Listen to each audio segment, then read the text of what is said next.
రాజకీయం రాజుకుంటోంది. రోజుకొక్క చోట వేడి పుట్టిస్తుంది.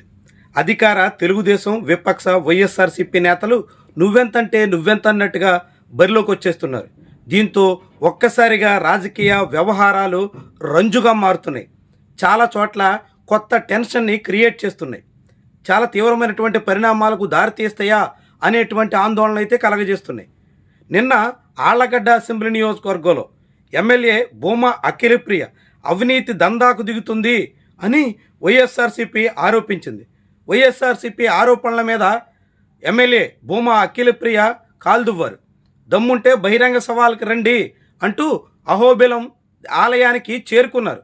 దానికి పోటీగా మాజీ ఎమ్మెల్యే గంగుల నాని కూడా అక్కడ చేరుకునే ప్రయత్నం చేయడంతో ఒక్కసారిగా ఉద్రిక్త వాతావరణం ఏర్పడింది. అటు ఆళ్లగడ్డలో, ఇటు అహోబిలంలో రెండు చోట్ల పోలీసులు పెద్ద సంఖ్యలో మోహరించాల్సిన పరిస్థితి వచ్చింది.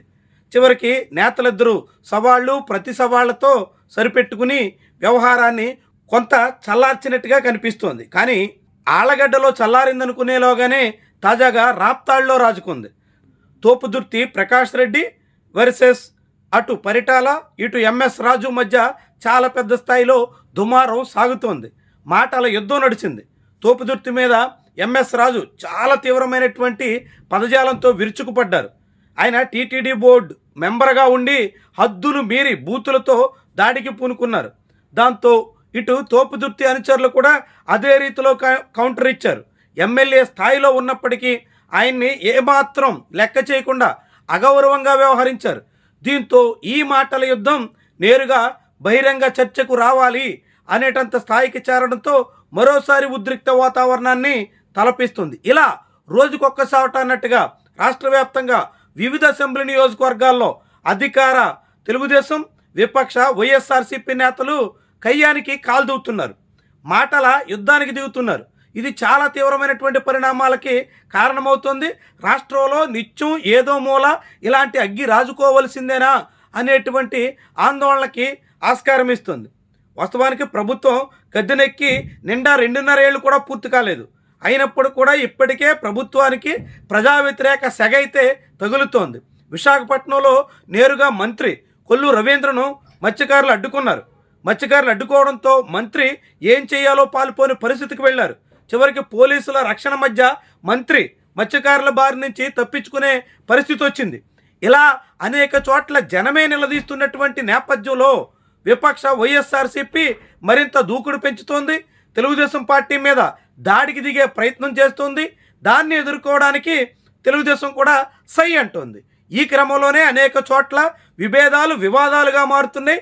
వివాదాలు అగ్గి పుట్టించే దిశకి చేరుతున్నాయి. ఆళ్లగడ్డ, రాప్తాడు ఇలా 1-2 నియోజకవర్గాలే కాకుండా అనేక చోట్ల వైఎస్ఆర్సీపీ తెలుగుదేశం పార్టీ నేతల మధ్య మాటల యుద్ధం కాస్త చేతల పరిస్థితి వరకు వచ్చేసేలా కనిపిస్తుంది. ఇది రాష్ట్రానికి అత్యంత కలవరపరిచేటువంటి విషయం. నేతలు సంయమనంతో చాలా జాగ్రత్తగా నోటిని అదుపులో పెట్టుకుని రాజకీయ విమర్శలు, ఇతర ఆరోపణలు ఎన్ని చేసినా జనం వర్షిస్తారు.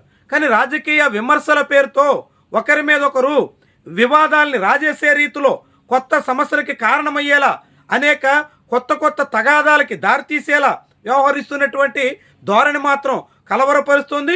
ఇది పోలీసులకి తలకు మించిన భారంగా మారుతోంది.